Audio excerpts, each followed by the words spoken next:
Flight में phone on करते ही मिल गया यमराज को सिग्नल। एक फोन बन गया दर्जनों मौतों का जिम्मेदार। न पायलट कुछ कर पाया, न प्लेन को मॉनिटर करने वाले लोग। एक महिला पायलट की दर्दनाक कहानी, जो अपनी बदकिस्मती लेकर कॉकपिट में बैठी थी। कोई कुछ नहीं कर पाया, सब कुछ जलकर राख हो गया। तो क्या ये सच है कि प्लेन में इंटरनेट का इस्तेमाल करने से ये तबाही आई? जी नहीं। सबसे पहला सवाल तो यही है कि जब फ्लाइट में इंटरनेट कनेक्टिविटी दी ही नहीं जाती तो फिर कोई फेसबुक लाइव कैसे कर सकता है? लेकिन नेपाल में किया गया फेसबुक लाइव प्लेन की लैंडिंग के दौरान था, यानी कि लैंडिंग के समय फोन में नेटवर्क बाकायदा आ जाता है।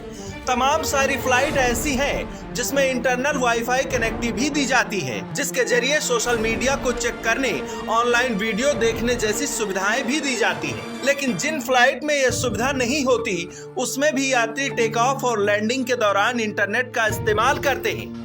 इसका मतलब साफ है कि इंटरनेट के इस्तेमाल से प्लेन क्रैश जैसी कोई घटना होने की संभावना नहीं है। हवाई जहाज का सफर हो और तस्वीरें सोशल मीडिया पर न जाएं, तो ये सफर वैसे ही अधूरा माना जाएगा जैसे बिना बाबा भैरवनाथ के वैष्णो देवी का दर्शन करना। फ्लाइट में फोन का इस्तेमाल इतना भी घातक नहीं है, तो फिर क्यों सफर शुरू होने से पहले ही बाकायदा अनाउंसमेंट कर फोन को स्विच ऑफ या फ्लाइट मोड पर करने का निर्देश दिया जाता है, जिसे कई लोग मानते हैं, कई लोग नहीं मानते। जो नहीं मानते वो ये जान लें कि निर्देश महज सेफ्टी पर्पज के लिए दिया जाता है। दरअसल फोन में आने वाला सिग्नल इलेक्ट्रोमैग्नेटिक इंटरफेरेंस कर सकता है या फिर रेडियो अल्टीमीटर को डिस्टर्ब कर सकता है। इससे लैंड करते वक्त रनवे पर सही ऊंचाई का अंदाजा करने में पायलट को दिक्कत आ सकती है।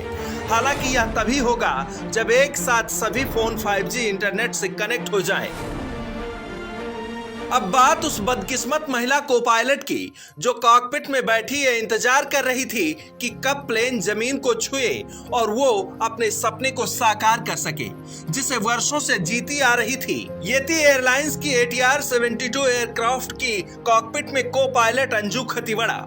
अंजू की बतौर को पायलट ये आखिरी उड़ान थी। महज 10 सेकंड बाद अंजू को पायलट से कैप्टन बनने वाली थी। इस विमान की लैंडिंग के बाद उनका प्रमोशन होने वाला था।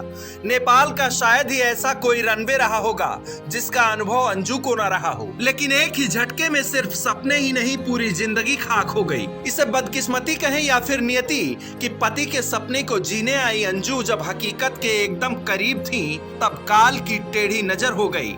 इस हादसे में 72 मौतें हुई, जिसमें 5 भारतीय भी शामिल थे।